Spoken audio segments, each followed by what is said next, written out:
So good afternoon, everyone. Welcome to this edition of the NITheCS Colloquium. My name is Francesco Petruccione, and I'm the interim director of NITheCS. Yeah? This afternoon, we have as a speaker, Professor Srikanth from the, and I apologize for the pronunciations here, for the Poornaprajna Institute of Scientific Research in Bangalore, in India. So thank you very much, Srik, for joining us from far away this afternoon. And just to introduce briefly the speaker, Professor Srikanth obtained his PhD at the Indian Institute of Science and then spent some time as a postdoc at the Indian Institute of Astrophysics and at the Raman Research Institute. And after that, he joined his current institution in Bangalore, where he's an associate professor in the theoretical sciences department. Yeah? And that is really very interesting because our NITheCS, yeah, is a National Institute for Theoretical and Computational Sciences. So we have essentially the same affiliation as you. We just added the computational aspects. Yeah? And Srik is interested in various areas of the foundations of quantum mechanics, of quantum information theory, but also more practical things like solar physics and less practical things like philosophy. Yeah? And in fact, he's the founding coordinator of the Center for Foundational Study, yeah? Which explores ways to bridge science and philosophy. Yeah? And today he will speak about a very interesting topic of counterfactual security in the context of quantum cryptography. Yeah. Srik, you're already sharing your slides. Before I ask you to start, I just need to do the usual recommendation to the participants to please make use of the Q&A facility that you find at the bottom of your Zoom window to ask questions. Or if you have, and since we are not so many, you're most welcome to raise your hand. And maybe after the presentation, we will give you the right to speak in Zoom so that you can ask your question yourself. Yeah? So Srikanth, we are very, very happy to have you with us this afternoon. And we can already see the title page of your presentation. You're most welcome to start now with your presentation. Thank you very much. Yeah, thank you very much, Professor Francesco Petruccione and Dr. Vinayak, for your kind invitation to me to this very interesting and vibrant forum. So without further ado, I will start. I just want to make a small mention that I kind of added a bit to the title because since I submitted the abstract, there was some other additional work that we had done, which I thought was quite relevant to this talk and which might potentially be interesting to the audience, and hence I'll also talk about it briefly. So I'll cover both these topics, but the counterfactual aspect remains the main theme between these two.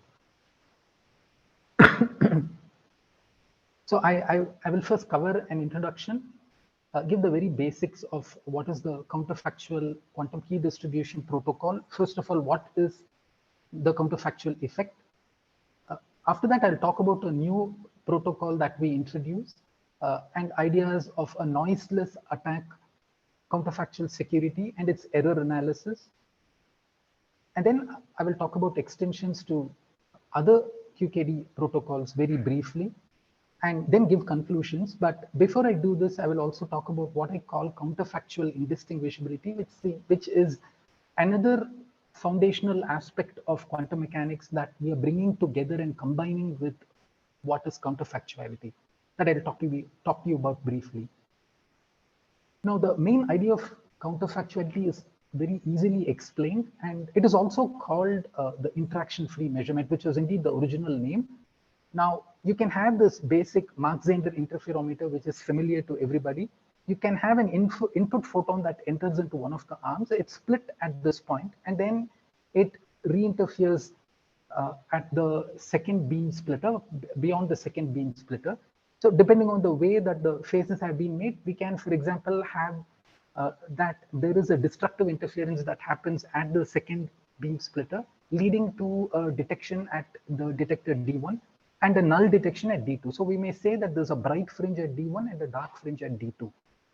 So the original idea of Elitzer and Weidman in their proposal way back in 1994 is that this could be used as a bomb testing circuit, in which you could place a bomb, which is basically an obstacle, on one of the arms. And when you place it on one of the arms, then the amplitude that travels along that arm is blocked out. And as a result, you would have both the destructive interference that was taking place at the second beam splitter is now destroyed. And as a result, one can have detections in both detectors. So if you do have a detection at the detector D2, that would be an interaction-free measurement, because it is an interaction-free measurement of the obstacle. So now, if the photon had indeed been absorbed by the bomb, then the bomb would have exploded. So the fact that the bomb did not explode would mean that the photon did not interact in a certain sense, the physical sense with the bomb. On the other hand, the fact that we obtain a detection at D2 says that the bomb indeed is present in the other arm. So this is the basic idea. As simple as it is, it also seems to be quite profound and interesting, and indicates a very non-classical feature of quantum mechanics. And whatever I explained here is basically can essentially be captured by these simple expressions. So the idea is that the arm A can be written as a superposition of D1 and D2, and arm B as D1 minus D2, for example. And therefore, when you have these two arms superposing, you always have a detection in the D1 detector. So if you have the D2 detector firing up, it only happens when there's an intervention in one of the arms. And this is the detection statistics that I was talking to you about, that if there is no blockage, then with probability 1, you always have a detection in D1. And if there is a blockage, then you have a detection in both the arms. Therefore, a detection which happens with probability half in the D2 arm is a counterfactual measurement of the obstacle, or an interaction-free measurement of the obstacle. Now, in 2010, this idea was converted into a quantum key distribution protocol by NO. And the idea is, again, quite simple. The main change being that we will, the configuration is changed, though this is not the essential change, but at least as far as the protocol proposed by NO in 2010, it involves a Michelson interferometer instead of a Mach-Zehnder interferometer. And in this case, you have the source S. It emits a photon that goes through the circulator, and it reaches this beam splitter BS. At this point, it's split into these two photons, and there is one photon that remains within the module of Alice, the sender, and one photon that goes up to Bob. And here you have a delay line in Alice module, so that the photon that comes back from Bob reaches the beam splitter BS at the same time. This is just to ensure that. What Bob can do is the following. He can perform two particular processes. I should here point out that Alice will prepare her photons in two possible polarizations, say the H polarization, horizontal, H for horizontal, and the V polarization, which is for vertical, and she transmits these photons. And what Bob can do is either he can block H and transmit V, or he can block V and transmit H. So these are the two actions that he can perform, and this is the optical setup through which he can actually do it. So essentially use a polarizing beam splitter followed by a Faraday mirror, and so on. So now what happens is, if Alice, for example, sends a V polarization, and if Bob's operation is to reflect V, then as before, we will find that the detection always happens in the D2 detector, right? So if there is a reflect on both cases, then there is a detection only at the D2 detector. But on the other hand, if Bob's action is a block on the polarization that Alice has sent, then with probability half, you can also have a D1 detection. Therefore, a detection in D1 becomes a basis for Alice and Bob to share a key, right? Because if Alice has sent a polarization V, then, and she announces, and at the end of this, she will announce if she gets a D1 detection. And once she announces, Alice and Bob will both know what polarization has been sent by Alice. And so this can be the basis of a key. And this is the essential idea of the no protocol.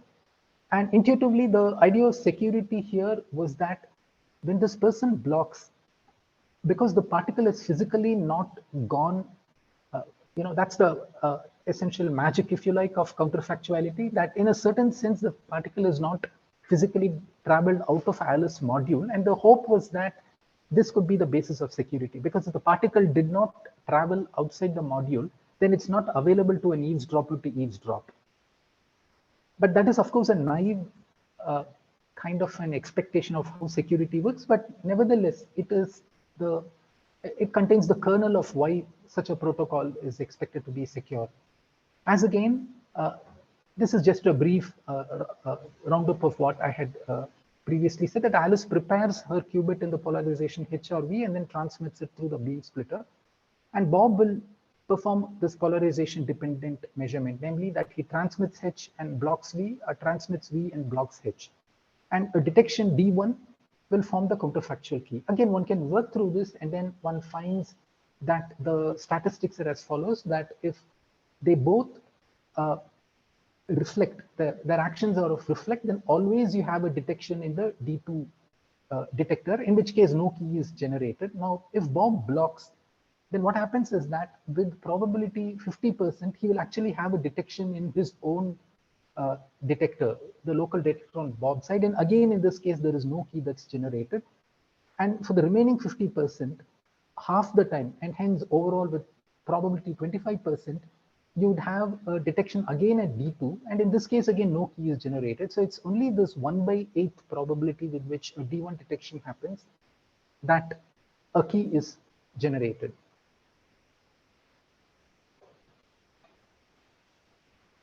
So the idea of security here again can in some greater detail be explained by representing the state of the photon that exits the beam splitter in terms of what is sometimes called the single photon entanglement, where the entanglement here is the first ket is the mode on Alice side. So there's a kind of a modal entanglement, and the second ket is Bob's side. So you have a vacuum plus a single photon on Bob's arm plus a single photon on Alice's arm, comma, a vacuum on Alice on Bob's arm. So you have this sort of an entanglement.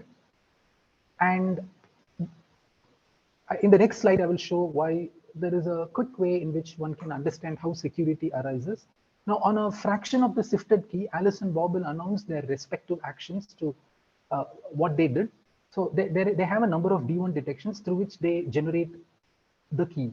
Now, in principle, this key is supposed to be perfectly correlated between Alice and Bob, and there should be a key, but whether it's secret, they don't know. So on a certain fraction of it, they will actually announce their respective actions. So Alice will inform what polarization she sent, and Bob will inform the particular blocking action that he performed.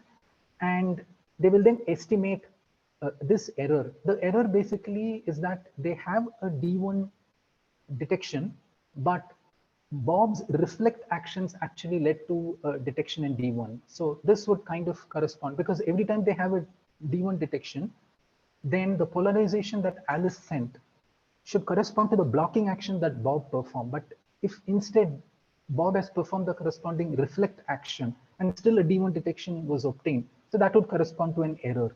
So they can then estimate the amount of error that has appeared in the channel. And if this error is too large, then they decide that there is a potential eavesdropper who is extracting information, that it is too risky to proceed, and then they abort this protocol run, and they may presumably start again.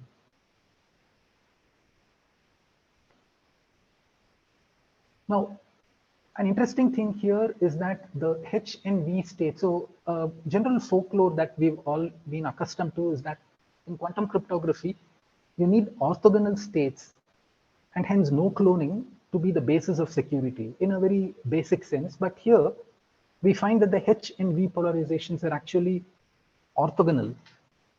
So, and moreover, if we look at the complete state, that is with Alice and Bob, they are indeed orthogonal. So the origin of security needs to be explained. And the answer is that if you look at the reduced density state that is exposed to the outside world, namely of the particle that's traveling to Bob, then that we find is essentially the sketbra of the vacuum state plus the polarization. So depending on where, so you could put the polarization J to be H or V, and then we find that obviously the reduced density state that encodes, as far as Eve is concerned, if she is monitoring the particle that's going towards Bob, the two encoding states are not orthogonal to each other. In fact, the reduced density state that's available to Eve, rho H corresponding to a H polarization being sent, and the V polarization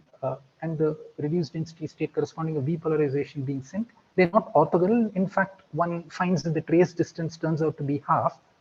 And if it is half, then it follows from basic ideas in state discrimination that the best probability that Eve has got to discriminate these two is just 3/4. So Eve's error basically becomes 1/4 on any eavesdropping action that she's trying to perform. Therefore, so there's a minimum error that Eve is going to generate if she tries to eavesdrop. And this, in an intuitive sense, is the reason why the protocol is secure.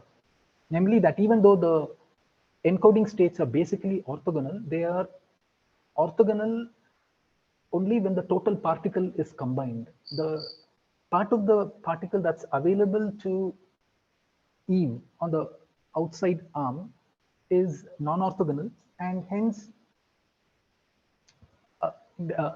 this becomes the origin of security. Again, this is not a complete statement, but in defining a protocol, this gives us a good idea of why a protocol like this is expected to be secure in an intuitive sense. Now, one of the first problems that we had thought about in this context is that there are two problems in some sense with the problems of a kind as far as the no protocol that I just talked to you about has. The first is that it's a two-way protocol, namely that you have to send a particle to Bob and then it's got to come back. So the distance that a key bit is shared with is half the distance that the photon should travel. So you need to have longer coherence and longer stability in the optical channel in order to transmit the bit. The other is that the key rate is just 1/8. The efficiency of the protocol is 1/8.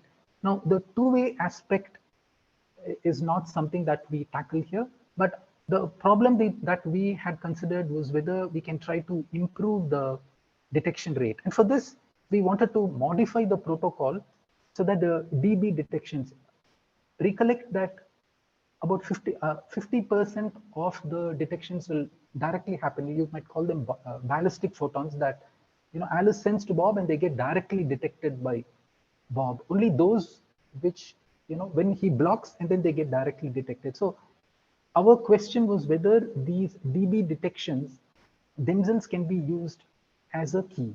Now the fact is, we will have the DB detections to not be announced. Now, if you assume that the photons are single qubit, then Alice and Bob will both know them. So if there is a DB detection, then Alice knows that, for example, she sent a vertical polarization and Bob must have used the blocking mechanism that is block V and transmit H, which is why the photon never returned back to her. Now, if it returns back to her, then you need to have a D1 or a D2 detection.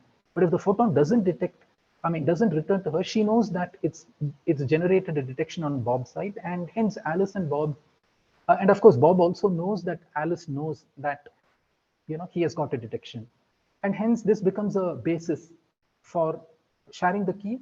And the advantage of this modification is that the efficiency of the protocol is doubled. So the way that we do is we will just use the D1 detections, which were earlier in the original no protocol. The D1 detections were used for generating the key. But now we will simply use it for monitoring the coherence in the channel, namely that if there is any attempt to eavesdrop on this channel, it can undermine the coherence between the two particles that are coming back to interfere, and which would disrupt the statistics of D1 detections. And the idea is that therefore monitoring the D1 detections can simply be used for error checking, and the DB detections, the direct ballistic photons that reach Bob, they would be used for the key generation. In this case, we can see that the uh, the the detection is actually the probability for detection is actually doubled. So earlier it was 1/8, and now the efficiency now becomes 1/4. And yet this protocol, which at first blush seems quite interesting in the sense that it's doubling the key rate, is actually 100% vulnerable for the following reason. What Eve can do is, after the first beam splitter, Eve can have a probe and she will entangle it with an attack, let's call it U, some unitary U, in which she initially prepares a probe in the state epsilon naught, and that would be her probe state. And when the particle moves towards Bob, let's say it's in a state alpha, where alpha could be the vacuum state or the H state or the V state, then she essentially has a unitary that works in the following way, namely that if you have the state alpha, then it moves this way. And so this is the way that we define this interaction. Now, therefore, the entangled state of Alice, Bob, and Charlie's particle after Eve's attack on the onward arm becomes the following state. It is essentially the fact that the state, whether it's a vacuum state or a particular polarization state on the external arm, it gets imprinted on the probe, and this imprinting is done purely in a unitary way. There is no problem at all. And on the return leg, she applies the unattack.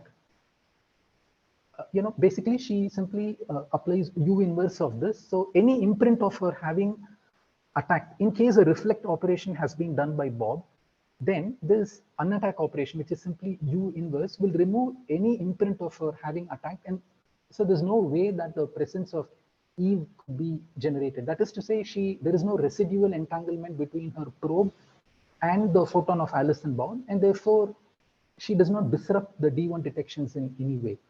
On the other hand, if Bob actually has a detection, DB detection, then Eve's probe will be collapsed into the corresponding probe state, which has the imprinted polarization in it. And whereas in the other states, in all the other cases, maybe that there is a reflection and it goes back to Bob, etc., or Bob blocks it, and there is simply So in these two cases, of course, there's a reflection back that goes back, and then the probe, because of the way that she applies the inverse attack, it is left back in the original probe state. That is, it gets producted out from the Alice Bob particle, and therefore there is no detection that it leads to. But if there is a detection on Bob's side, then the full polarization information is imprinted. Therefore, Eve can potentially get all the information on the DB bits without introducing any error in the channel. And there's no contradiction with the earlier requirement which we said, since the key rate is modified, of the modified protocol is 1/4. Anyway, we modified the protocol, and this does not contradict the earlier claim that we made that these two states are orthogonal. So therefore, clearly the protocol that we have suggested, namely taking these non-counterfactual bits as a basis for key generation, needs to be modified if we want to make it secure. And again, the proposal that we can make here is again quite simple, that there is a flip operation which flips the polarization, let's say H to V and V to H. That is to say, after Bob's action, and also Alice and Bob, both of them, when they reflect the photon back, when they send the photon back into the Alice beam splitter, they can choose to apply a polarization action with a certain, they can flip their polarization with a certain probability F. So this they can do through a half-wave plate, for example, in an optical setup. Now, Alice will also apply a flip operation to the reflected particle. In Alice module, the particle is always reflected, but there again, she can choose to apply this flip operation with a certain probability. Now, if in Bob's case, if he applies, for example, the reflect H and block V operation followed by a flip, then his action is to block the polarization V and reflect the H polarization. And then this H polarization is flipped to the V polarization. So that is the basic action, for example. Now, one of the things about the original protocol, the no protocol, is that, like I said, there are no orthogonal states. You just have H and V photons, which are, orthogonal states, unlike, for example, BB84, where you have these 4 non-orthogonal states.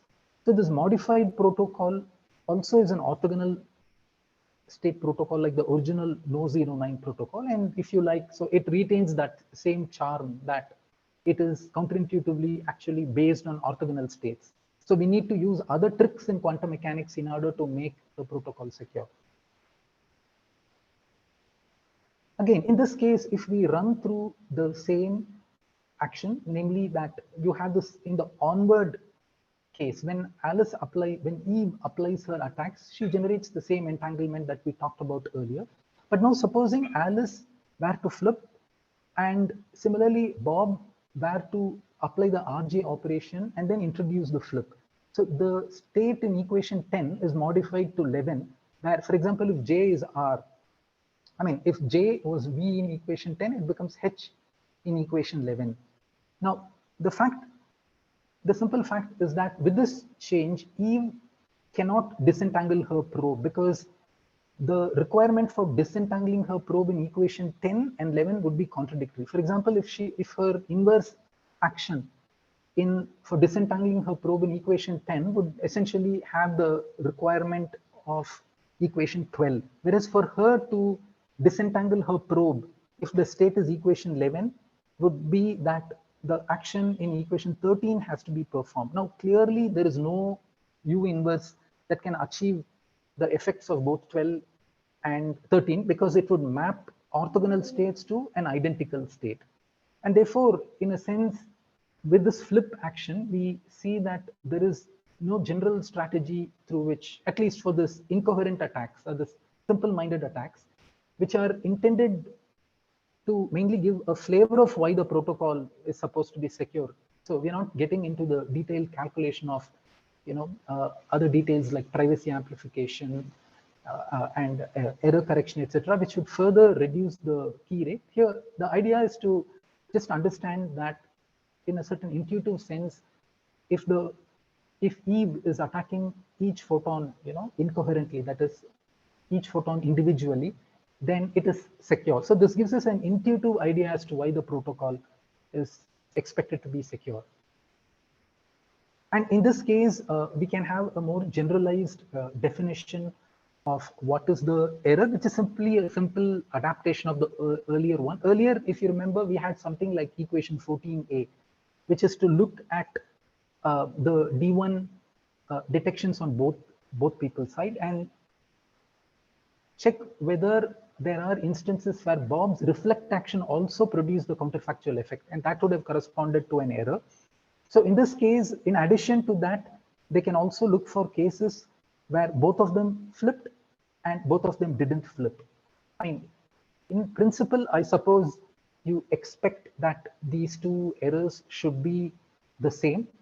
And if they're not the same, I think that would indicate certain complications that one may have to worry about, but that is not something I would enter here. So in this simple approach, we would be conservative and take the error in the protocol to be the maximum of these two numbers, just to be conservative, because we take the error to be the larger number and try to estimate Eve's knowledge of the key bits based on that larger error, assuming that all the error is due to Eve. Again, just to put certain numbers, we can look at a simple incoherent attack. Now, as I said, there are more powerful attacks. A collective attack, for example, would be one where Eve attaches a probe to each of these particles that she's doing here also. and she basically attacks each of the probes with the same attack as it's being done here. But now what we did was we assumed that Eve is then analyzing the state of the individual probe. But if instead she takes all the resulting probes and makes a joint measurement on them and tries to extract information, furthermore, making use of any other additional side channel information coming through the classical communication between Alice and Bob, so that would constitute a collective attack. A further generalization would be a joint attack, which is one where you essentially have a single large probe that is attached to all the particles. A collective interaction happens, and that would be the most general statement. And in general, proving unconditional security can be quite complicated. And again, that is not something that we will get into here. Our main goal here is to give an idea of why intuitively this protocol is expected to be secure.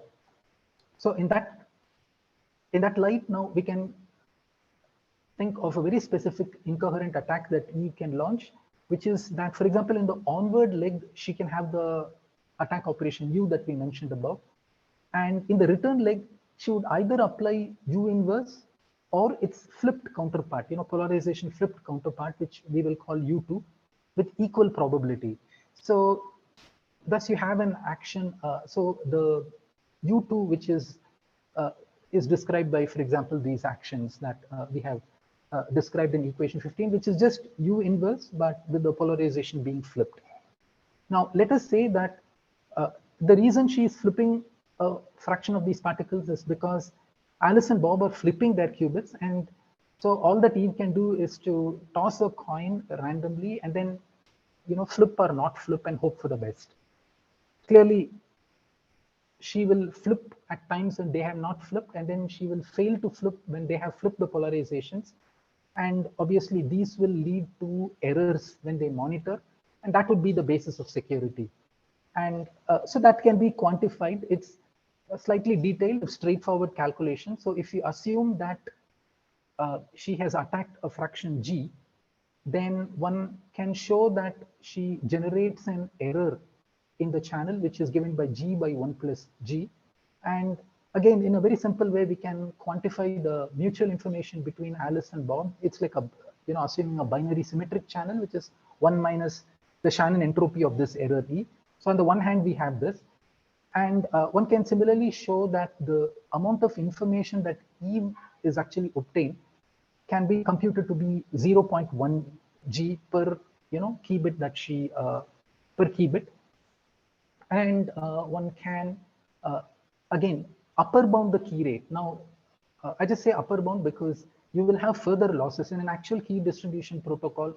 You need to because of the noise in the key that Alice and Bob share, you need to reconcile their keys, that is to say, perform an classical error correction over a public channel, and then you have to amplify the privacy to ensure that the resulting key, the information that Eve has in the resulting key is minimized further. So all of this will lead to further losses, but at the basic level, one can therefore say that the upper bound on the key would just be the difference between the mutual information of Bob and the mutual information of Eve with Alice. And so one can plug in these parameters, and what we have is equation 17. And because we are talking about an optical setup, one can, of course, recast this terms of error in the channel in terms of visibility. So one can ask the question like, what is the largest error that can be sustained, and correspondingly we can state it in terms of what is the lowest visibility in the optical setup that we can sustain. These are basically equivalent statements. And then one can look at the error rate. So ultimately what Alice and Bob have got is they've got the error rate in the channel, and according to this very simple attack model that we've talked about, they can estimate the key rate which is available with Eve. And so, for example, if the flipping action where they flip between the vertical and horizontal polarizations that I talked to you about, if you assume that it is 0.5, you have this blue line. And so what we find is if there is no error at all, then the key rate is 1/8, which is the basic efficiency of the noiseless protocol itself. And it keeps steadily falling. And when the noise rate is sufficiently high, then the key rate drops to 0, means that the protocol is like totally insecure.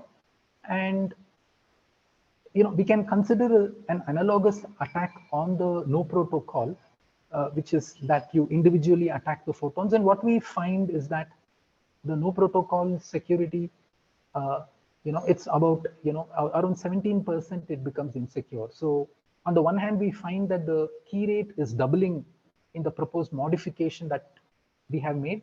And on the other hand, we are also finding that the error threshold that can be endured by the protocol is also larger.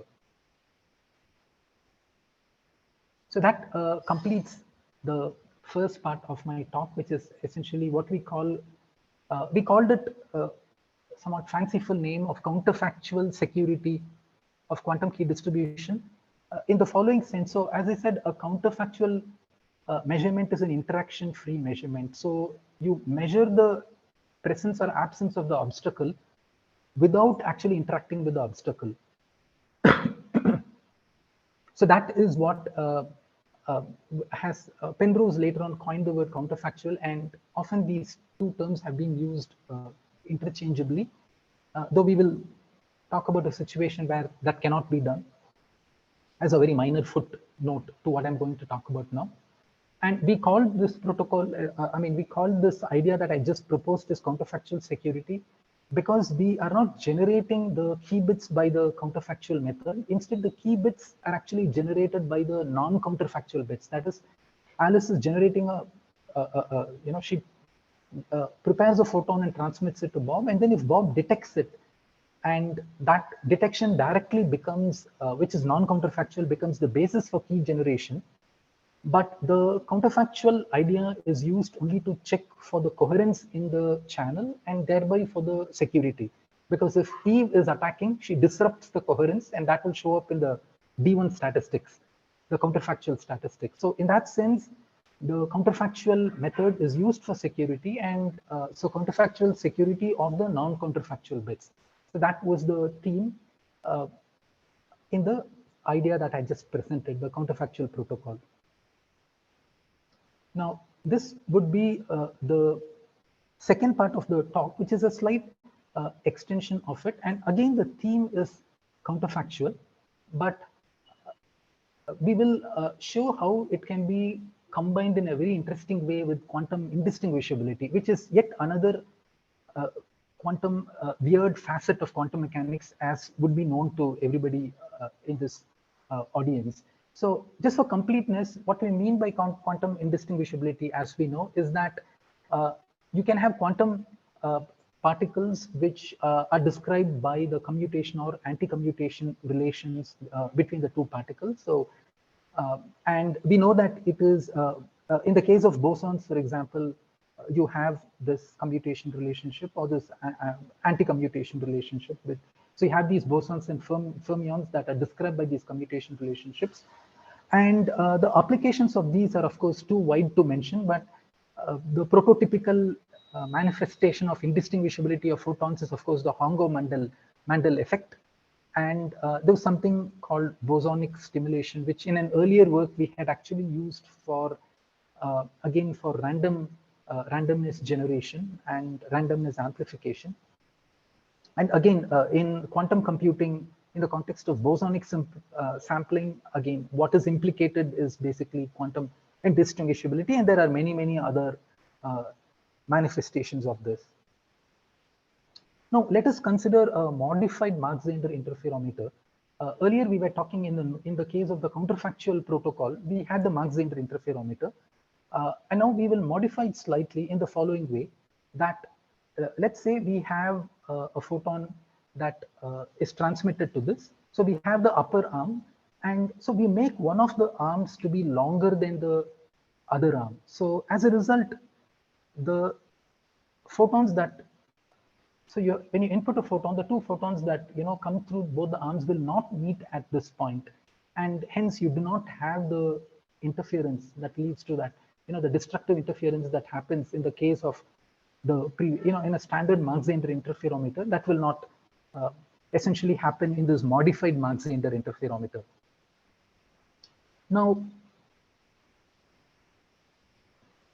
yeah, but what we can do is, supposing you have a train of n identical attenuated coherent pulses, which we will label by 1, 2, 3, and so on, and n is incident on the beam splitter 1 of the modified Mach-Zehnder interferometer that I told you. So we can describe this in terms of this tensor product of coherent pulses, where alpha square is the mean photon number of each pulse in the train, and phi j is some initial phase of each of these states, and we will, for our current purpose, take them all to be 0.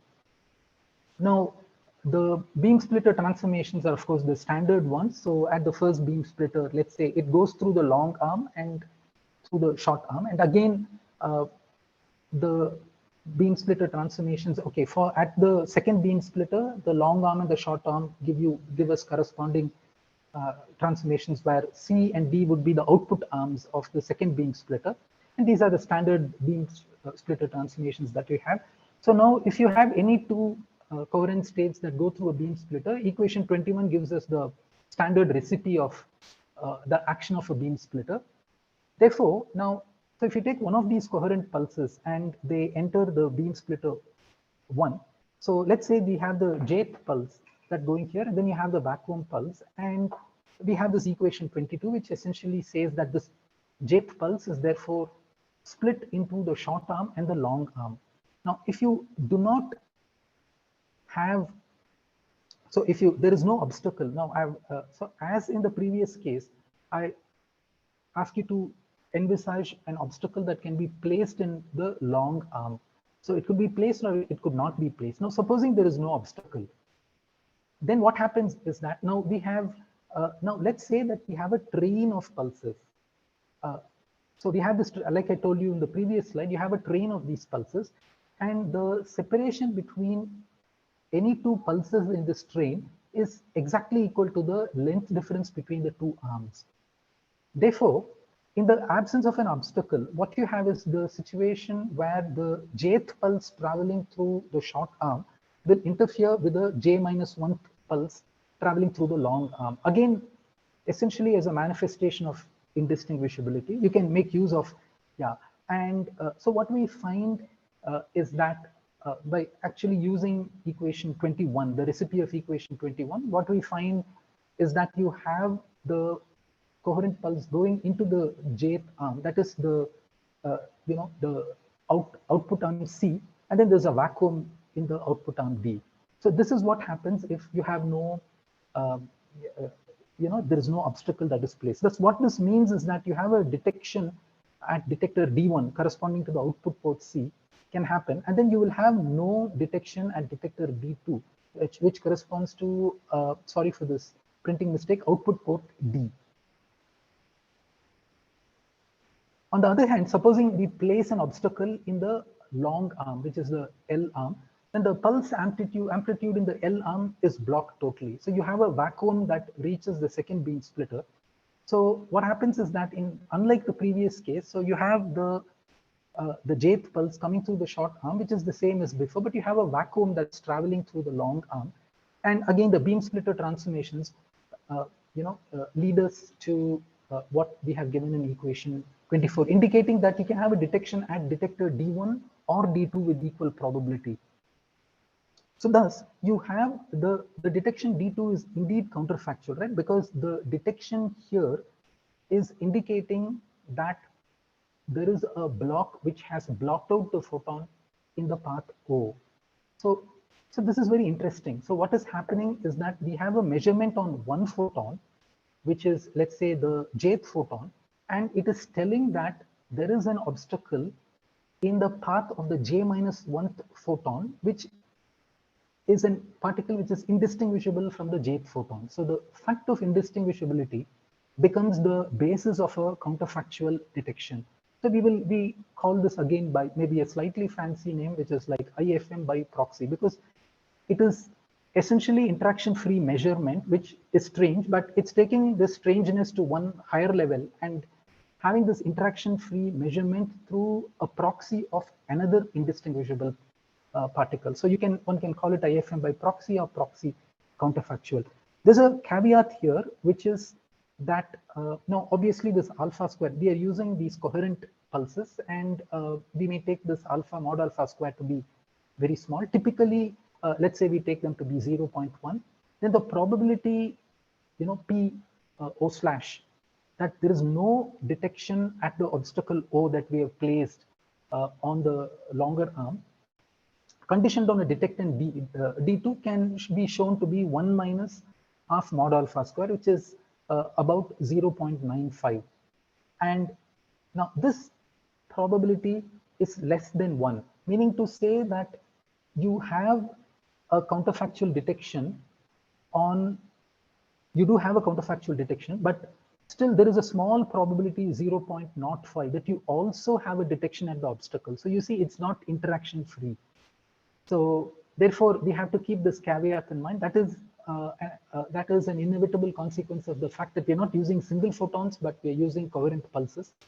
And there is always a probability of higher, excitations of the optical field. And that is why this gives rise to this. That's strictly speaking, the measurement is not interaction free. It is indeed counterfactual in a certain sense, because a detection of a photon here is indicating an obstacle elsewhere. But on the other hand, it's not interaction free. But this is just a footnote that we can keep in mind. But the main point here is that we call this sort of a phenomenon as counterfactual indistinguishability. So it is one where you have a counterfactual detection, but you essentially have a detection that indicates an obstacle on the path of another photon, which is indistinguishable with the detected photon. Now, as I told you in the previous slide, so it is not an ideal interaction-free measurement, because we are using coherent pulses, and as a result, the higher excitations of the optical field can, lead to detection at the obstacle. So one way to have an ideal IFM by proxy. Now, supposing the tensor product train that we considered earlier. So we have a set of train of coherent pulses, which are represented by a tensor product of these coherent states. Supposing we replace it by a tensor sum of the following kind. So I've replaced, just the summation that I've got now, which can be engineered from equation 19 by means of suitable nonlinear filtering in the following way. Now, the coherent state, which is the tensor product state, equation 19, can be written in the following way. So one can show by that from this expression in 26 that we can recover that the tensor product expression by this sort of an expression, which is given in 27. So what one can deduce from this is that the required filtering operation is one that eliminates the terms correspond to j equal to 0, which is the vacuum state, and all the higher order terms. So it's like, so you can take the tensor product state and somehow, remove the vacuum state and also the higher, optical field excitation state. So what you have is just the single photon excitation states, and they will have this tensor form, which is tensor sum form, which is given in equation 26. And in this case, of course, we can show that we can realize an ideal, you can have an ideal IFM. Now let the electric field operators corresponding to the detectors D1 and D2 up to a global phase, we can write it in the following way in terms of, the creation operators. There is a creation operator that is to be written there for corresponding to the long and the short arms. And yeah, the probability for detection of a photon at a detector can again be using just standard quantum optics. We can show that it turns out to be the one that's given in equation 30.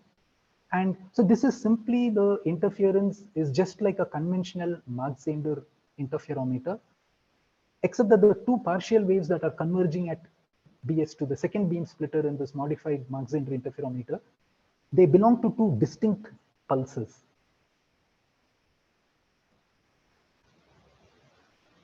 So what we have is this somewhat funny situation that even though we have a two photon situation, the ideal IFM by proxy actually realizes a single photon interference. So, and one can again show that in order to, for example, the previous slide, the statistics that we actually write down, because we are using, we work on a single photon interference sort of a situation, we don't need to actually invoke any of the commutation relationship. So it is a kind of indistinguishability, of course, because we are saying that the interfering pulses are indistinguishable in order to be able to interfere. But it is kind of a thing that involves only single photon interference rather than two photon interference. And we attribute this sort of a counterfactual indistinguishability to the photonic non-individuality within a mode, and not per se to anti-symmetrization or the symmetrization condition, which was a bit surprising for us. And then now one can again ask the following question, that in place of the coherent pulses that we used, we had this coherent pulse train, which was what we started with. Supposing we have a train of single photons, then you can, of course, use equation 31 instead of equation 19. And what this will lead to is it will lead us to a probabilistic Hongo-Mandel effect, and not to the single particle interference that is the basis of our, proxy counterfactual detections. Now, the ideas that I told you above can be, they essentially involve only two photon interference, but it is straightforward to extend them again to three photon interference. For example, one can have the beam splitters replaced. As a simple example, we can have the beam splitters that we have put there replaced by tritters, for example, which implement the operation 32. And again, in the absence of any obstacle O, one can show that, okay, I guess I can probably go to the following slide. So this is what, so you have a tritter, and we can realize this tritter that I had written earlier in equation 32 in the form of a cascade of, beam splitters, the usual beam splitters. And the idea is that you can have a single photon coming here, and we again can have a train of photons that come in. And so, and then you would have an interference in BS4 that comes from three sequential photons, and they will lead, for example, to detection in D1. And if you have any obstacle that is inserted in the arms L or M, then you can have a detection D2. So therefore, a detection in D2 becomes a counterfactual measurement of these obstacles. So the ideas that were given earlier in terms of two photon, so it is like two photons performing single photon, interference. So you can have three photons also executing this single photon interference. So just to conclude what we have talked about, in the first part, we talked about how non-counterfactual bits in the protocol can be used for key generation, thereby enhancing the efficiency, while the security is still guaranteed by the counterfactual statistics. So the emergence of counterfactual security is the point that we wanted to stress there, that you use the counterfactual effect in order to secure the non-counterfactual bits. And in the second part, we have this counterfactual quantum indistinguishability, which combines quantum indistinguishability with interaction-free measurement. And yeah, so as I said, what is really happening here is that ultimately you have the single photon interference that becomes the basis of the effects that I've talked to you about.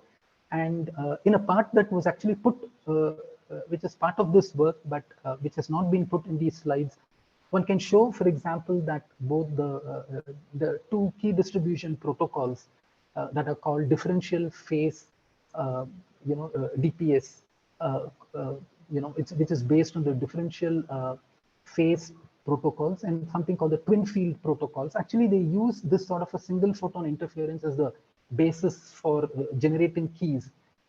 But as such, they don't seem to have realized the role of quantum indistinguishability, etc., etc.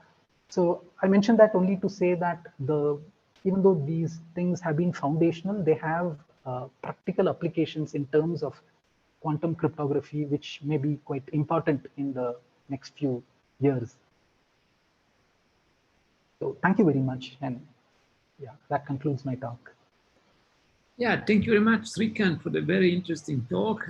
As you say, bringing foundations and technological applications close to each other. Thank you very much. Very, very interesting.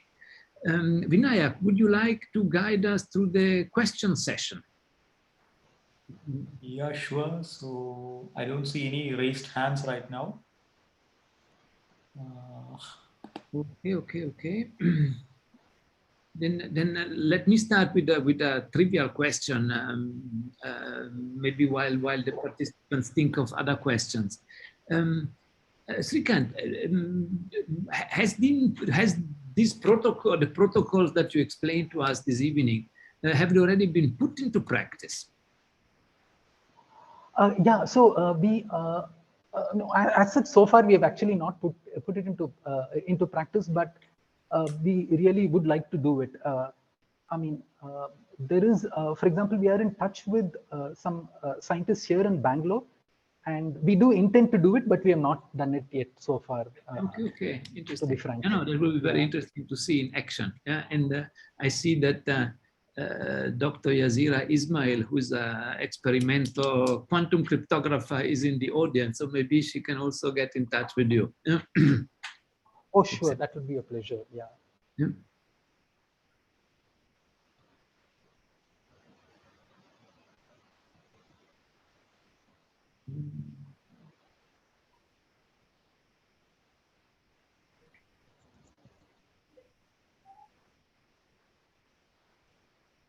Okay, Vinayak, it doesn't look like there are any other questions in there. Okay, there is a comment by Yazira saying that she's definitely interested in the experimental implementation. Thank you very much, Yazira, for that. Sorry, I put you on the spotlight. Yeah. Thank you.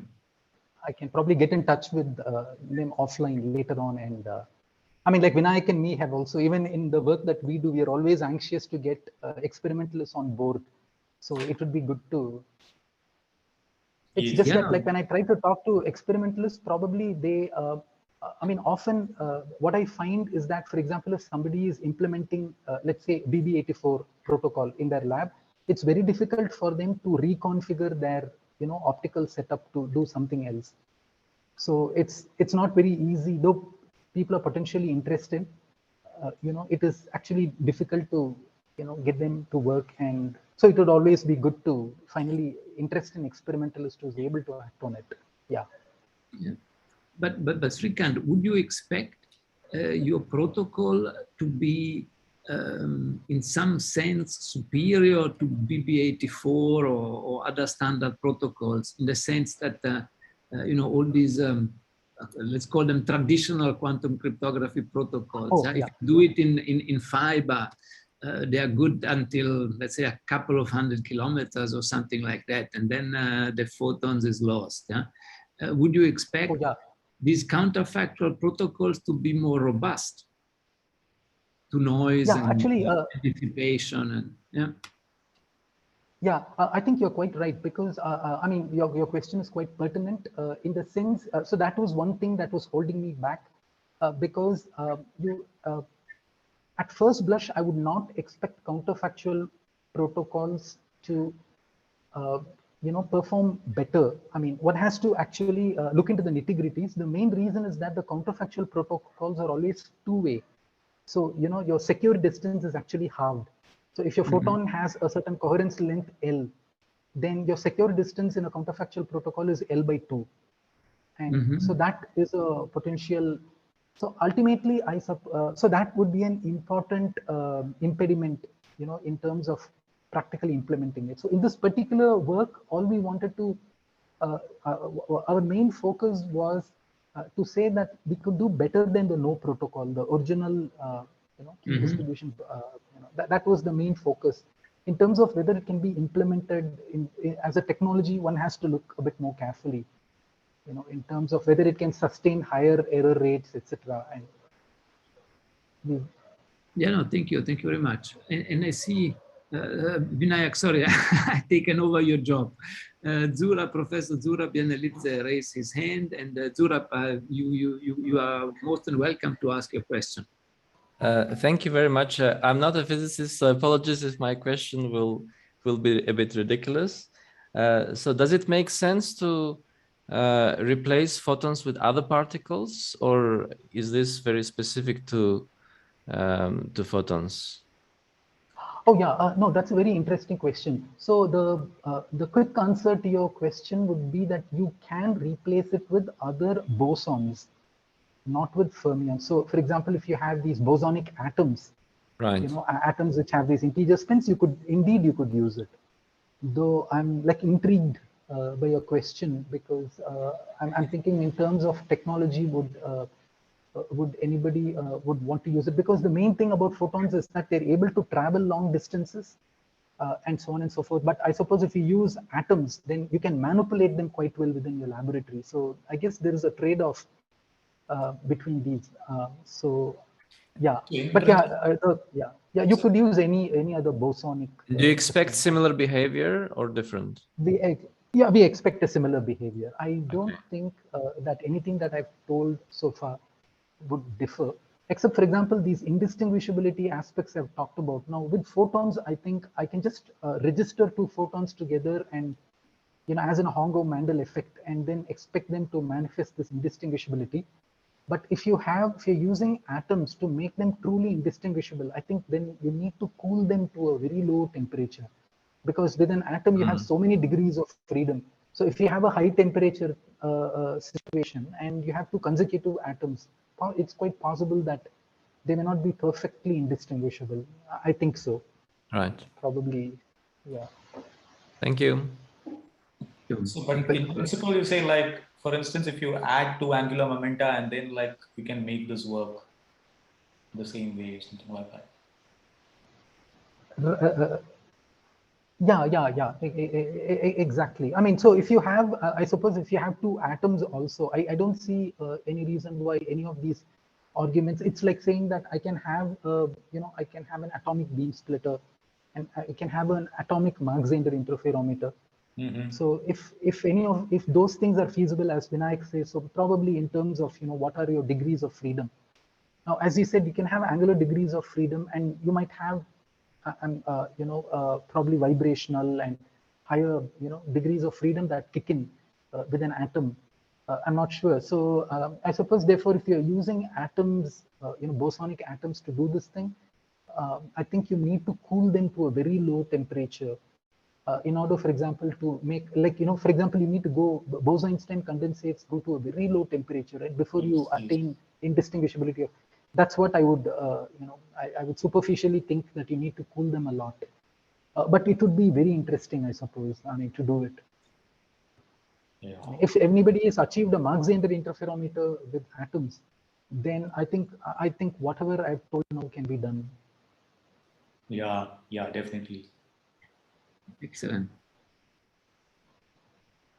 Okay, fantastic. It doesn't seem that there are any more urgent questions. So Srikanth, thank you so much for being with us this afternoon and for sharing this very interesting talk with us. You see, there was one foundational question leads to the next one. So it will be very interesting to hear again from you in the near future how this story develops and whether you find an experimentalist that can implement it in a lab, yeah, and will be very successful this summer. So yeah. Thank you very much again. Thank you very much to the participants. Yeah. And as I said before, if some of you wish to interact briefly in a less formal setting with our speaker, we can meet in a few seconds in the Kumo Space platform. Yeah? I think after a couple of attempts, eventually managed to type it correctly. Sorry for that. Yeah. So thank you very much again, everyone. Yeah, thank you. We'll see some of you in Kumo Space just now. Thank you. Have a good evening. And if you are in South Africa, stay dry because it's been raining for 2 or 3 days in a row. Yeah. So thank you very much. All the best.